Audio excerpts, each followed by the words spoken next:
Rigetti's tech is real. Same superconducting qubits as the giants IBM and Google, and 99.5% fidelity is real too. The real risk: can a tiny company with 100x less resources survive in the same ring as the giants? Here's how to read the signals.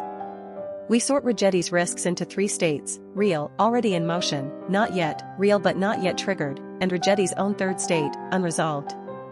There are 3 downside scenarios. First, evaluation and momentum unwind. Second, the giants overpowering it on the same superconducting path through sheer resources. Third, the failure to prove its core thesis that speed beats scale.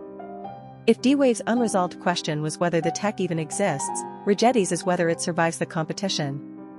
The first downside scenario, the nearest risk, is evaluation and momentum unwind. In 2025, Rigetti's stock briefly spiked over 1,000% in a year, but the fuel wasn't earnings. It was Google Willow's error correction breakthrough, the 99.5% fidelity, and the quantum theme.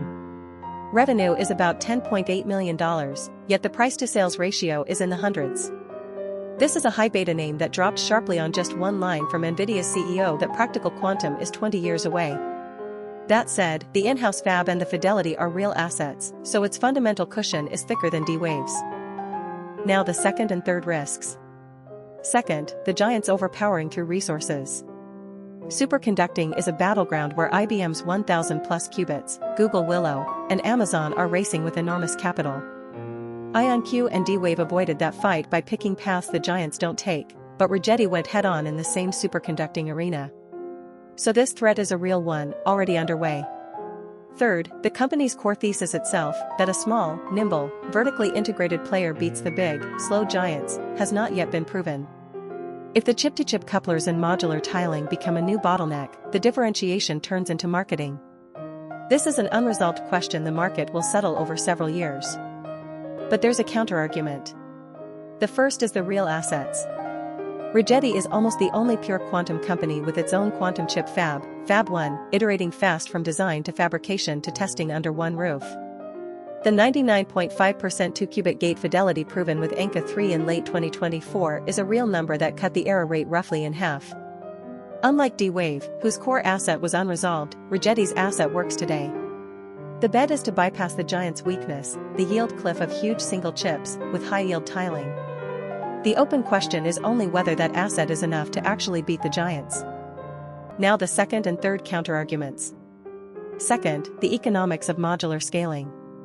If tiling 9-qubit chips into 36 and then 100+ qubits is proven while keeping fidelity, Rigetti bypasses the single-chip yield cliff ahead of the giants. It even opens the option of becoming a foundry that supplies chips to the giants. Third, staying power. About $570 million of debt-free cash, a strategic investment from Taiwan's Quanta, and deliveries to DARPA, the US Air Force, and the UK's NQCC. These are operational references, not demos. The honest caveat: this revenue J-curve has not ignited yet. The overall call is watch, the most challenging one. IonQ had all 3 risks still untriggered, and D-Wave's tech itself was unresolved.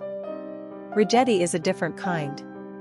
The giants overpowering it is a real risk already in motion because it chose a head-on fight, and whether speed beats scale is an unresolved question the market will judge. So the conclusion isn't pessimism.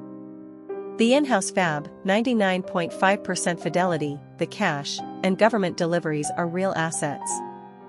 Instead, watch just one question: can a small, nimble, vertically integrated player beat the resources of the big, slow giants?